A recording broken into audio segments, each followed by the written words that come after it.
जमीन पर रख करके और भागी तो उधर जा करके उसने देखा कि दूध बिल्कुल गर्म हो चुका है, गाढ़ हो चुका है, औंटा जा चुका है, तो उसको उतार करके रख दी। लेकिन अब इधर देखिए, कृष्ण ने जब देखा कि मेरी माँ ये थोड़े से दूध को बचाने के लिए और हमारा कदर नहीं कर रही है, हमारा माँ हमको यहाँ आदर नहीं दिया गया, बाप रे बाप, मैं भूखा हूँ, मर रहा हूँ भूख से, और हमको जमीन पर फेंक करके चली गई दूध बचाने के लिए। श्रीपद वल्लभाचार्य जी कहते हैं भगवान के भाव में, भगवान सोच रहे हैं कि मैं बैकुंठ छोड़कर जिसका पुत्र बना वो हमको पटक करके और दूध बचाने जा रही है, मैं तो बहुत घाटा में पड़ गया और इसलिए क्रोध आ गया भगवान को, दिव्य क्रोध।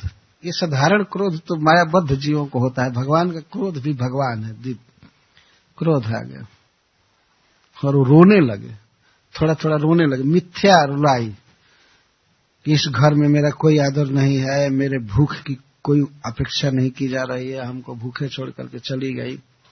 थोड़ा सा दूध अगर जल भी जाता, उफन गया तो क्या हो गया? अच्छा मैं बता देता हूं तुमको, थोड़ा सा दूध बचा रही हो ना, मैं पूरे घर को बर्बाद करके रहूंगा। दूध बचाने गई है। इस तरह से क्रोध है। यह भी भगवान की लीला की एक माधुरी है। आंखों में क्रोध आ गया और अपने छोटे छोटे दो दांतों से अपने लाल लाल ओठ को दबाए क्रोध से। सोचने लगे क्या करूं। उन्होंने सोचा कि ये जो दही मथा जा रहा है, ये मटका बहुत घी खाया है, दही खाया है, तो ऐसा करूं कि पहले इसी को बर्बाद करूं, मारूं। क्यों गई हमको छोड़ करके? अरे बाप रे, तुम्हारे लिए दही मथा जा रहा है, तुम्हारे लिए दूध होंटा जा रहा है, और थोड़ा देर रह करके चली गई, इसी में बहुत अपमान हो गया। देखिए इस बच्चे का जिद माँ के साथ, कितना प्रेम है, कितना स्नेह है भगवान का यशोदा के प्रति, आत्मीयता। पाया क्रोध और सोचने लगे क्या करूं। वो तब तक इधर उधर दृष्टि डालने लगे, वो भी काम जल्दी करना है, नहीं तो वो तो दूध उतार कर आ जाएगी। तो सोचने लगे क्या करूं क्या करूं। तब तक वो मसाला पीसने वाला, शिला पर जो मसाला पीसा जाता है, इसको हम लोग लोढ़ा कहते हैं, वो पत्थर का एक टुकड़ा, वो देख लिए कृष्ण, देख लिया, तुरंत उठाया और उठा करके मटका के पेंदी में नीचे ऐसे मारे, और ऐसे मारे कि आवाज न पहुंचे माँ के कान में। बहुत कलात्मक ढंग से मारे कि ये फूट जाए और दही सब बह जाए। तो लेकर के धीरे से मारा, और ऊपर मारते तो आवाज फैलती, लेकिन जहां दही भरा हुआ था वहां नीचे मारने में आवाज प्रसारित नहीं होगी, ये सोचकर भगवान ने मारा। और मारा ठक से, जब वो फूट गया, नीचे मारते ही वो पूरा मटका ऐसे छितरा गया, फूट गया, और दही चारों ओर फैल गया। दही फैल गया तो अब तो हुआ भय। अब तक तो क्रोध हुआ था, लेकिन जब दही फैल गया, मटका फूट गया, तब अब भगवान को भय हुआ, अब तो माँ आएगी और पीटेगी और तो मारेगी। तो सोचे अब क्या करना चाहिए। तो उन्होंने सोचा कम से कम इस समय इस स्पॉट पर नहीं रहना चाहिए, यहां से भागना चाहिए। तो भागने में बाल कृष्ण भगवान को यह बुद्धि नहीं थी कि दही पर हम पैर न रखें। जो प्रभु 3 पग में सारा विश्व नाप लिए थे, अब वे दही के ऊपर ही छप छप छप छप करके भागे। छोटे छोटे पैर थे। दही चारों ओर फैल गया, भागे किधर। तो उसी पर छोटे छोटे सुंदर सुंदर पैर से भागने लगे, ऐसे भागे, और बहुत धीरे धीरे भाग रहे हैं कि छप छप वो भी आवाज न पहुंचे माँ के कान में। भागे तो दही युक्त चरणों की छाप पड़ती गई कि कहाँ गया है। वो चरण चिन्ह बता रहे थे कि ये चोर महाराज किधर गए हैं। और जा करके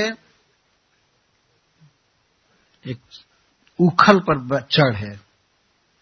एक उखल था, उसको उल्टा किए उखल पर खड़े होकर के मटका उतारे माखन का, और माखन ले करके खूब फेंक रहे थे क्रोध में। मतलब घर में हम कुछ भी नहीं रहने देंगे। और कभी कभी उसको खाते थे, दिखाते थे कि मैं कितना भूखा हूं। बासी माखन खा रहे थे, ये माखन खाऊंगा कुछ। उसी समय बानर भी जुट गए बहुत से, तो बानरों को देने लगे, खूब काढ़ काढ़ करके बानरों को देने लगे, फेंकने लगे और खा रहे थे। ये दिखाना चाहते थे कि मैं बहुत भूखा हूं और मुझे दूध नहीं पिलाएगी तो मैं बासी माखन खा करके बीमार पड़ूंगा, और बीमार पड़ूंगा तब मथुरा ले चलना दवाई कराने के लिए, तुम्हारा कितना पैसा खर्च हो जाएगा। तो भगवान ये भाव दिखा रहे हैं कि मैं बासी माखन खाकर बीमार पड़ूंगा और तुम्हारा बहुत पैसा लगेगा दवाई कराने में। जय हरे कृष्ण। तो इस तरह से भगवान खा रहे थे, और मां जसोदा जब दूध उतार करके आई तो देखी दैव की गति को तो हंसने लगी। पहली हंसी इस पर आई कि मैं थोड़ा सा दूध बचाने के लिए गई और इधर इतनी बड़ी हानि हो गई। मां जसोदा पहले सोचने लगी कि ये कैसे हुआ, कोई ऊपर से वस्तु गिर गया मटके पर, कि बिल्ली कूद पड़ी कि क्या हुआ। अगर कृष्ण वहां रहते तो कृष्ण पर शंका नहीं करती हो, कृष्ण नहीं थे तब वो समझ गई कि उसी का काम है। वो समझ गई, विचार कि वहां पर कृष्ण उस लोढ़ा को भी छिपा नहीं सके, जिससे पत्थर से मारे थे मटके पर, वो वहीं पर पड़ा हुआ था। तो भगवान को इतनी बुद्धि नहीं थी कि कम से कम उसको तो छिपा दे इधर। इसको कहते रंगों हाथे पकड़े जाना। तो समझ गई कि उसी का काम है। तो मां को इससे प्रसन्नता हो रही थी, कोई दुख नहीं हुआ। वो सोच रहे थे कि वो इसमें प्रेम है मेरे प्रति, तब तो इतना क्रोध प्रकट कर रहा है। उसका पेट नहीं भर सका, इस भूख से रंज होकर के मटका फोड़ दिया। अच्छा, और बच्चे की बुद्धि को देख करके वो और खुश थी कि ऐसा फोड़ा कि आवाज नहीं आई। तो बहुत हंसने लगी, खुश थी। और उसके लिए वो मटका उतना बिखर जाना कोई बहुत बड़ी हानि नहीं थी, कुछ भी नहीं थी। तो देखने लगी गया कहाँ, तो चरण चिन्ह बता रहे थे कि वो कहाँ गया। तो धीरे धीरे वो चली, अपने पैरों के नुपुर को दबा करके चली कि बजने न पावे, नहीं तो कृष्ण जान जाएगा कि आ रही है तो भाग जाएगा। तो मां जसोदा दबे पांव से धीरे धीरे जा रही थी, चरण चिन्ह देख करके कि इधर गया इधर गया। तो कुछ दूर से देख रही है, दूसरे घर में बरामदे में वह एक उखल पर बैठा हुआ है। दही का माखन का मटका ले लिए थे कृष्ण, ऐसे छोटे से कृष्ण उखल पर बैठ करके और खूब खा रहे थे, और बानरों को भी बांट रहे थे, और कुछ ऐसे बर्बाद कर रहे थे। मां जसोदा ने जब कृष्ण को देखा तो वो छड़ी हाथ में ले ली थी, छड़ी हाथ में लेकर के और धीरे धीरे पीछे पीछे जा रही थी। तो कृष्ण चौर विषम की प्रेक्षण से देख रहे थे, चोर की तरह कृष्ण देख रहे थे, कुछ खा रहे थे, बानरों को बांट रहे थे और ऐसे देख रहे थे, पीछे से देख रहे थे। अकस्मात कृष्ण ने देखा मां को देखा तो पहले वे मूड देखने लगे कि किस मूड में है। तो मूड क्या, तामात यष्टिम प्रसमिक्ष सत्वरा, उन्होंने देखा कि हाथ में छड़ी लेकर आ रही। अभी कभी भी छड़ी नहीं देखा था कृष्ण ने, छोटा सा बच्चा थे, उनके लिए कभी छड़ी हाथ में मां ने नहीं लिया था। देखते ही कि छड़ी लेकर के आ रही है, वो माखन का मटका जो छोटा सा था उसको फेंके और इसके बाद उखल से कूद करके चले, भाग चले। जब कृष्ण दौड़े भागे तो मां भी बड़े वेग से उनको पकड़ने के लिए चली। अब कृष्ण भागने लगे, इस घर से उस घर में, बरामदे से इधर, आंगन में, फिर घर से निकल गए, गोकुल की गली में भागने लगे, फिर उस घर में इधर उधर बहुत देर तक भागते रहे। और गोपी ने जिद कर लिया, जसोदा ने जिद कर लिया, हठ कर लिया कि पकड़ करके ही रहूंगी।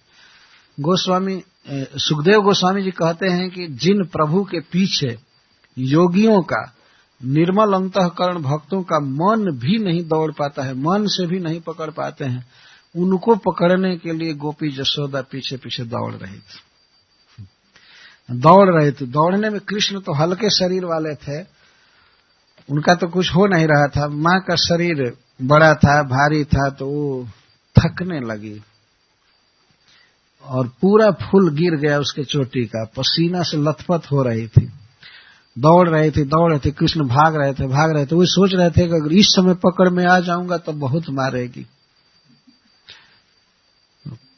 किसी चोर के लिए या गलत काम करने वाले के लिए पलायन सबसे पहला उपाय है कि भाग जाए, जहां कोई घटना हुई वहां से भाग जाए, बाद में क्रोध शांत हो जाता है, देखा जाएगा।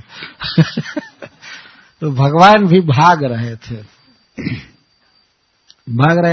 थे, लेकिन अंत में मां ने उनको झपट करके पकड़ लिया। जब कृष्ण भाग रहे थे तो सारे गोकुल के लोग देख रहे थे, आज क्या हो गया, ये माता और पुत्र में क्या ठन गया, आज इतना प्रेम करती थी और आज इसको खदेड़ रही है, क्या हो गया। तो मां पकड़ ली, कृष्ण को पीछे से नहीं पकड़ी, कृष्ण के अंगों में कोई घाव न लग जाए, मां का ये ध्यान हमेशा रहता था। उस समय जब दूध उतारने गई थी तो उसमें कृष्ण को गोद में लेकर जा सकती थी, लेकिन कृष्ण को रख कर इसलिए गई थी कि गोद में लेकर जाने में कृष्ण को चोट लग सकती है, जल्दी जल्दी जाने में। तो यहां भी उसने सोचा कि कृष्ण को कैसे पकड़ूं। तो भागते भागते कृष्ण ने ये नाटक किया जैसे वो थक गए हों, ऐसे करके वो भाग रहे थे।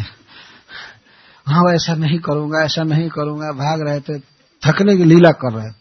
तब तक मां ने एक हाथ आगे बढ़ाया, ऐसे पकड़ लिया आगे से, जोर से पकड़ते ही फिर वो घिघिया करके रोने लगे। और मां जसोदा पकड़ करके कहती है, अरे मंथनी स्फोटक, अरे बानर बंधो, चंचल चित्त, तुमने क्यों मटका फोड़ा? बानर क्या तुम्हारे मित्र हैं? क्यों तुमने बानरों को माखन बांटा? तुम्हारा बहुत चंचल चित्त है। आज मैं तुमको ऐसे पीटूंगी कि आज से मैं तुमको कभी भी तुम्हारे मित्रों के साथ खेलने की अनुमति नहीं दूंगी। इतना दिन से सुनते सुनते मैं थक गई थी कि दूसरे के घर में तुम इतना माखन चुरा रहे हो, ये कर रहे हो। आज मुझे विश्वास हो गया कि तुम जरूर किया था। मुझे विश्वास हो गया, और अब एक रत्ती भी तुमको मैं भोजन नहीं दूंगी माखन खाने के लिए। अब उपवास कराऊंगी और खेलने नहीं दूंगी, बाहर जाने नहीं दूंगी। अब कृष्ण इतना सुन करके और झरझर आंसू बहाने लगे, रोने लगे कि हाय रे, अब तो सारी स्वतंत्रता भंग हो गई। तो मां ने देखा कि ये बहुत डर गया है, तो छड़ी फेंक दी। छड़ी को देखकर ज्यादा डर रहा है, छड़ी फेंक दी। तब कृष्ण को कुछ आश्वासन हुआ। छड़ी फेंकने के बाद कुछ दम लिए, लेकिन छड़ी फेंकने के बाद मां ने सोचा कि बहुत डर गया है, मुझसे क्रोध भी हो गया है, अगर इस समय मैं इसको छोड़ दूंगी तो भाग जाएगा घर से, जमुना के किनारे चला जाएगा, खाएगा नहीं। तो मां ने सोचा कि थोड़ी देर तक इसको बांध करके रख लूं, बांध करके फिर दूसरा माखन निकाल लूं, घर का काम कर लूं, इसके बाद खोल करके इसको मना लूंगी। तो ज्यों ही मां ने रस्सी उठाया कृष्ण को बांधने के लिए, त्यों ही वे और रोने लगे। अब तो सोचे कि बल्कि उसे तो अच्छा था एक आध छड़ी मार लेती, लेकिन अब तो पशु की तरह बांध करके रखेगी। हाय रे। कृष्ण और रोने लगे। तो इसमें कुंती महारानी कह रहे हैं, गोप्या ददे कृतागसी दाम तावत। कृतागसी, कृष्ण ने अपराध किया था। क्या अपराध किया था? मटका फोड़ा था। कई अपराध किया था। एक तो मटका फोड़ा, दूसरा माखन बांटा बानरों को और बर्बाद किया, और तीसरे मां को बहुत हैरान किया था भाग भाग करके। कई अपराध कृष्ण सोच रहे हैं कि मैंने अपराध किया। तो गोपी ने सबसे पहले कौन दाम उठाया, कौन रस्सी उठाया कि माँ जशोदा का जो केश पास था, केश को बांधने के लिए वो रेशमी डोरी बांधी थी, वो भी कई फीट लंबी रस्सी थी, पतली।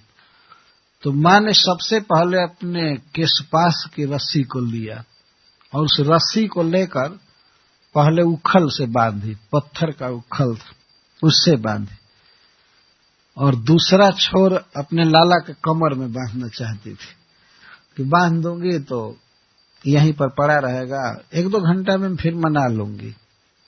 तो जब ही माँ जशोदा रस्सी उठाई तेम ही कृष्ण रोने लगे, और रोने लगे, झरझर आंसू चू रहे थे। तो दाहिना हाथ तो माँ जशोदा ने पकड़ा था और वो भर्त्सना कर रही थी, क्यों ऐसा किया, क्यों ऐसा किया, ऐसा बांधूंगी तुमको कि अब तुम पशु की तरह स्वतंत्र नहीं रहोगे, अब यहीं रहने दूंगी, तुमको खोलूंगी नहीं, खेलने नहीं दूंगी।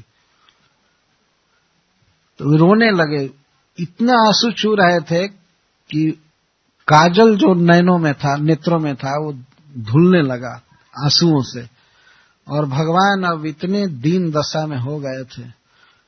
एक हाथ तो माँ ने पकड़ा था, तो अपने बाएं हाथ के इससे पिछले भाग से ऐसे मल रहे थे, ऐसे मल रहे थे। आज प्रथम बार ऐसा कृष्ण के जीवन में था कि जबकि अपने से अपना आंसू मलना पड़ रहा था।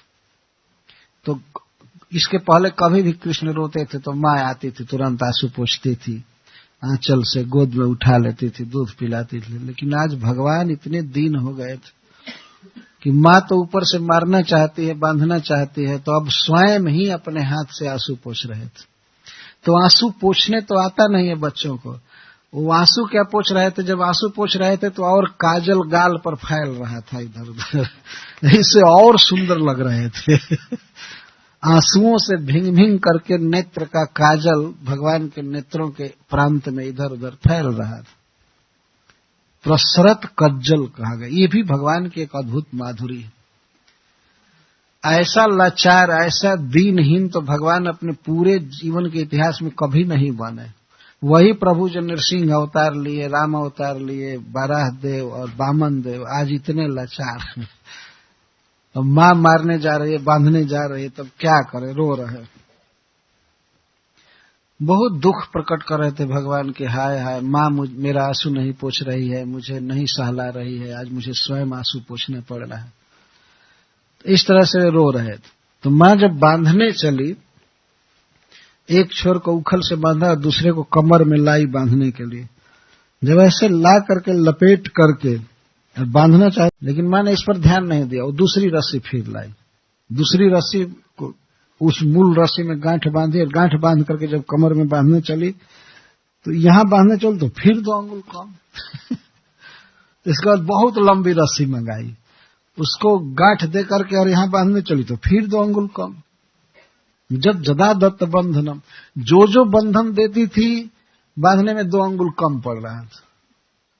तो जशोदा को विस्मय हो गया, और ये सवेरे की घटना थी और बांधते बांधते दोपहर हो गया, 12 बजने वाला हो गया। पहले तो खदेड़ी थी, फिर कैसे कैसे, तो बहुत सी गांव की गोपियां जुट गई,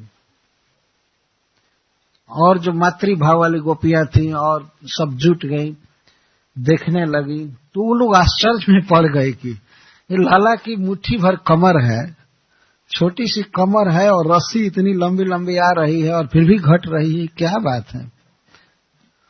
तो कुछ गोपियां तो प्रसन्न हो गई कि लाला बंध नहीं रहा है। वो जसोदा जी से कह रहे थे, रानी जी आप क्यों निर्बंध कर रही, क्यों हठ कर रही हैं बच्चे को बांधने के लिए, लगता है विधाता ने इसके ललाट में बंधन नहीं लिखा है, छोड़ दीजिए छोड़ दीजिए, ये गाय बकरी की तरह इसको बांध क्यों रही हैं। छोड़ दीजिए छोड़ दीजिए। नहीं मैं बांध करके रहूंगी, तुम अपने घर की रस्सी लाओ। तो गोपियां तो दासी थी, रानी जसोदा जब आज्ञा देती थी तो वो जाती थी। जब श्री कृष्ण मथुरा चले गए थे तो उस समय गोपियों को याद आ रही है कि जब जसोदा बांध रही थी तो हम लोगों ने भी रस्सी दिया था, शायद कृष्ण इसी की याद करके मथुरा से नहीं आ रहे हैं कि गोपियां फिर मुझको बांधेंगी। वो गोपियां कह रही हैं, भगवान इस कारण से तो मथुरा गए नहीं थे, लेकिन अब याद आ रही है कि हम लोगों ने जो बंधन में सहायता किया था उसकी याद कृष्ण को आ रही हो। तो गोपियां लाती थी रस्सी और बांधती थी। जसोदा बांधते बांधते हैरान हो रही थी। एक तो मानसिक चिंता हो रही थी कि बंध क्यों नहीं रहा है, और दूसरा गांठ लगाना, जोड़ना, और फिर भी 2 अंगुल कम। इस तरह से हजारों बार वो गांठ लगाई। अंत में मां जसोदा पसीने से तरबतर हो गई। जब मानसिक चिंता होती है तब और मनुष्य को परिश्रम पड़ता है। शारीरिक परिश्रम तो हुआ ही था, भागने में, रस्सी बांधने में, और फिर मानसिक क्यों नहीं बंध रहा है, क्या बात है, कोई भूत लग गया कि क्या हुआ, रस्सी कौन खा जा रहा है। अपने बच्चे के ऐश्वर्य को नहीं जानती थी। और वास्तव में जब मां जसोदा कृष्ण को बांधने चलती थी तो भगवान की जो स्वरूपभूत शक्तियां हैं वो बंधने नहीं दे रही थी। जैसे भगवान की एक शक्ति है सर्वव्यापकता, जो सर्वव्यापक है उसमें बंधन कैसे लग सकता है।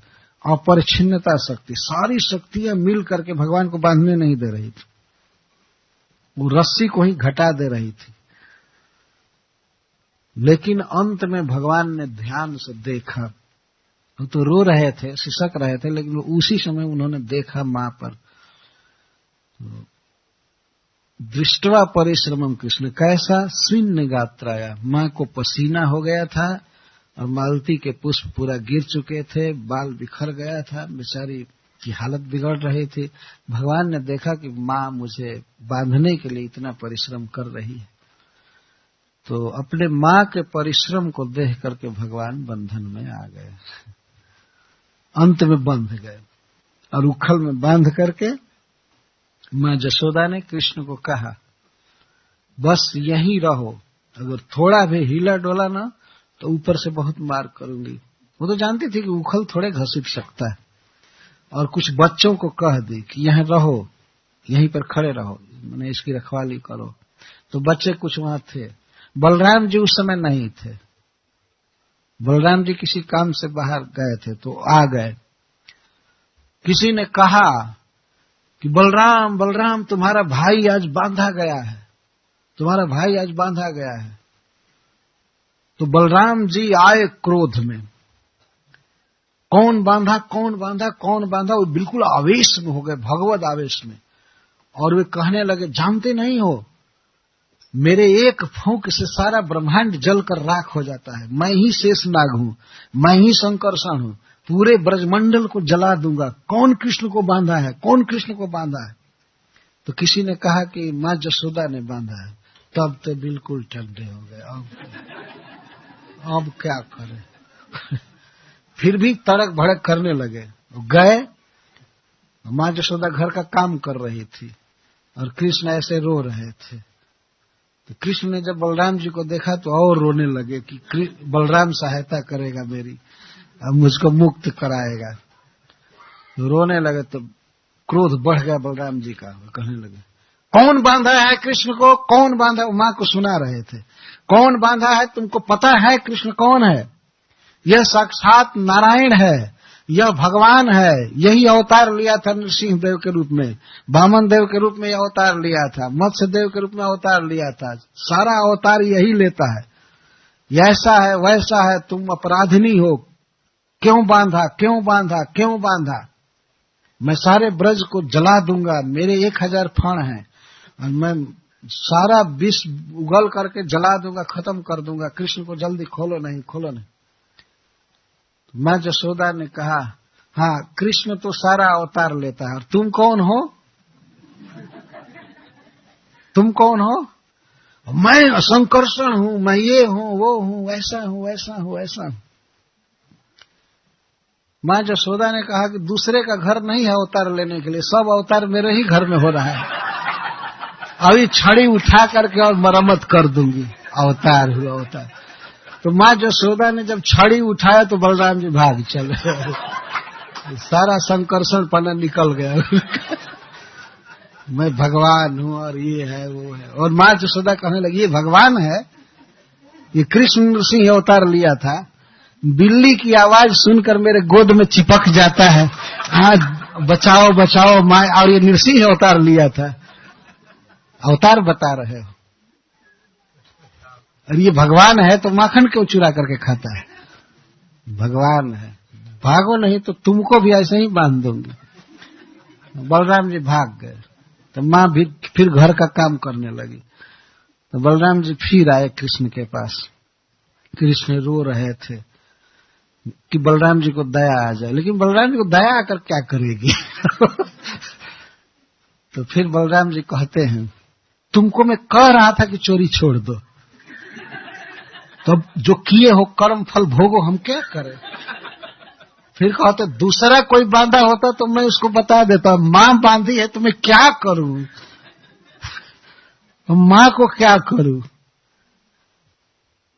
और सुना कि तुम मटका फोड़ा, क्यों फोड़ा? और मटका जब फोड़ दिया तो वही चुपचाप बैठना चाहिए था। मां को क्यों हैरान किया? मां को क्यों हैरान किया? हमें कुछ नहीं कर सकता है, अब रो चाहे कुछ करो। पहले ही कहता था कि चोरी छोड़ दो, माखन की चोरी छोड़ कन्हैया मैं समझाऊं, तो बार बार समझाया। आज तो आगे ये नतीजा आ गया ना, अब रो कौन खोलेगा? फिर कहते थे माँ, बलराम जी कहते थे खोल दो खोल दो, और फिर कहते थे मैं खोल दूंगा। बलराम जी कहते थे मैं खोलने जा रहा हूं, मैं खोल दूंगा। लेकिन हिम्मत नहीं पड़ रही थी। वो सोचते थे कि माँ कह देगी कि हाँ ठीक है खोल दो, लेकिन माँ चुपचाप थी। तो ये कहते थे खोल दूंगा, खोलने जा रहा हूं, खोल दूंगा। लेकिन अंत में कहते थे, फिर जाकर कृष्ण के पास खड़े होकर रोने लगे, अब हम क्या करें? फिर कहते थे देखो कन्हैया, अगर माँ के अलावा दूसरा तुमको छुआ होता ना तो आज मैं उसको बता देता, लेकिन अब माँ ने बांधा है, मैं क्या करूं? तो दोनों रो रहे हैं। वो तो बंधने से रो रहे हैं और उनकी दशा देखकर श्री बलराम जी रो रहे हैं। इस प्रकार बंध करके भगवान ने दिखाया कि मैं भक्तों के वश में हूं। क्या क्या लीला द्वारा भगवान ने दिखाया? देखिए, पहली लीला तो ये किए, स्तन्य काम भागवत में लिखा गया है, भगवान ने स्तन के दूध पीने की कामना की। जो प्रभु आत्मा राम है, अपने अतिरिक्त कहीं रमण नहीं करते, आनंद घन है, वे प्रभु माता यशोदा का दूध पीने के लिए मचल गए। इसके द्वारा भगवान ने दिखाया कि मैं भक्तों के वश में हूं, तो दूध पीने के लिए चले। अच्छा, जो आप्त काम है, जिनका मनोरथ सदा ही तृप्त रहता है, वे प्रभु दूध पीने से अतृप्त रह गए। मां यशोदा के दूध को पी पी करके उन्हें तृप्ति नहीं हो रही थी, भूखे के भूखे रह गए। अच्छा, इसके बाद जो शुद्ध सत्वमय विग्रह हैं, जिनमें तमोगुण रजोगुण है ही नहीं, सत्वगुण भी नहीं है, विशुद्ध सत्व जिनमें है प्रकृति से पार, उन प्रभु में क्रोध आया। जिनमें नाम कभी भी रजोगुण नहीं है, उन क्रोध आया। अच्छा, इसके बाद भय आया। काल और जमराज भी जिनसे भय खाते हैं, वे प्रभु मां यशोदा के भय से भाग रहे थे। जोगियों का मन भी जिनको नहीं पकड़ सकता, उन प्रभु को मां यशोदा ने पकड़ लिया। और जो सबको कर्म की डोरी में बांधे हैं, सारे देवताओं को, दैत्यों को, मनुष्यों को, उनको मां यशोदा ने बलात् बांध दिया। तो इस तरह बंधन में आकर के भगवान यह दिखा रहे हैं कि मैं अपने भक्तों के वश में हूं। सब तरह से कृष्ण हार हार करके मां यशोदा की विजय दिखा रहे थे। भगवान का एक मनोरथ था वास्तव में कि कोई मुझको दंडित करे, कोई मुझे कंट्रोल में करे। भगवान इस रस के अभिलाषी हैं। जो लोग भगवान की स्तुति करते हैं, प्रार्थना करते हैं, ठीक है, लेकिन भगवान हृदय का प्रेम चाहते हैं। जैसे कोई माँ अपने बच्चे को डांटती है, धमकाती है, ऐसे ठीक रहो, ऐसे रहो, ऐसे रहोगे, ऐसा नहीं करोगे तो पीटूंगी, मारूंगी। तो भगवान चाहते थे कि हमको कोई स्नेह से ऐसी धमकी दे, हमें बांधे। ये भगवान का मनोरथ था। तो मां यशोदा ने बांधा। तो उखल में बंध करके अपने भक्त की पराधीनता स्वीकार करके कृष्ण यह शिक्षा दे रहे हैं कि इसी तरह से कोई भी व्यक्ति मुझसे प्रेम करता है तो मैं उसका पुत्र बनता हूं या मित्र बनता हूं या प्रियतम बनता हूं और उसके अनुसार व्यवहार करता हूं। भगवान हम लोगों से दूर नहीं है, दूरी हमारे तरफ से है, हम उनको अपना मानते नहीं। तो भगवान इन लीलाओं द्वारा शिक्षा दे रहे हैं। यह घटना जिस दिन हुई थी महावन में, गोकुल में, तो प्रीथा कुंती महारानी उस दिन गई थी गोकुल, और कुंती जी ने अपने आंख से देखा था भगवान को रोते हुए इस तरह। तो वही कह रही है कि कहाँ प्रभु अविच्छिन्न ईश्वर परमेश्वर, और जब जशोदा जी ने रस्सी उठाया तो आप ऐसे रो रहे थे। गोप्या ददे कृतागसिदाम तावद याते दशाश्रु कलिलांजन संभ्रमाक्षु। आपके आंसू बह रहे थे, काजल फैल गया था, आंखें भयभीत हो गई थी। वो जब दशा मैं आपकी देखती हूं तो मैं भ्रम में पड़ जाती हूं कि ये ईश्वर होकर के कैसी लीला कर रहे हैं। वास्तव में वो आपका अभिनय नहीं था, नाटक नहीं था, आप सचमुच डर गए थे। ये कुंती महारानी कह रही, आप सचमुच भयभीत थे। तो मैं ये समझ नहीं पाती हूं कि जो काल और जमराज को भी भय देने वाले हैं प्रभु, ये जशोदा के भय से इस तरह हो गए थे। वही बचपन में आप ऐसे थे। तो कुंती महारानी के कहने का आशय है कि जब आप ये मनुष्य लीला करते हैं तो जल्दी समझ में नहीं आता है कि भगवान क्यों ऐसा कर रहे हैं। तो बचपन की लीला की याद कर रही है इस समय कुंती, और इसी कारण से माँ जशोदा कहती है कि बड़े बड़े विद्वान आपके अवतार के अनेक कारणों को कहा करते हैं कि प्रभु क्यों अवतार लिए, कृष्ण क्यों आए अपने दिव्य धाम गोलोक वृंदावन से, वैकुंठ से, भगवान इस पृथ्वी पर क्यों आए। इस विषय में बड़े बड़े विद्वानों के अनेक मत हैं, और कुंती महारानी ने सारे मतों को यहाँ रखा है। केचिदाहुरजम जातम पुण्य श्लोकस्य कीर्तये जदोह प्रिय स्वन्वाये मलय सेव चंदनम। कई कारण कुंती महारानी ने दिया, और सब कारण ठीक हैं, सभी परफेक्ट हैं। तो हम लोग कल इन पर विचार करेंगे कि भगवान कृष्ण के अवतार के क्या क्या कारण, बहुत महत्वपूर्ण कारण है। और अंत में कुंती महारानी ने अपना मत दिया है, भवेस्मिन क्लिश्यमाना नाम विद्या काम कर्म में। बहुत सुंदर कारण है। भगवान इस जगत में आते हैं हम लोगों के लिए, अपने लिए नहीं आते हैं। ऐसा नहीं है कि वैकुंठ में कोई लेबर घट गए हैं और आकर भगवान कहते हैं कि सर्वधर्मान परित्यज्य मामेकम शरणम व्रज, आओ 2-4 हजार चलो, वहां हमारा कारखाना रुका हुआ है। ऐसी बात नहीं है। हम लोगों के हित के लिए आते हैं, और किस तरह हित करते हैं इन सब बातों पर हम लोग कल विचार करेंगे। भगवान यहाँ आकर के क्या चाहते हैं, हम लोगों से क्या अपेक्षा करते हैं, क्या करना चाहिए हम लोगों को, भगवान किस लिए आते हैं। ये बहुत महत्वपूर्ण प्रकरण है, इसमें देर लगेगी वर्णन करने में, इसलिए मैं इसको यहाँ रोक रहा हूँ। कल उसको कहने की चेष्टा की जाएगी।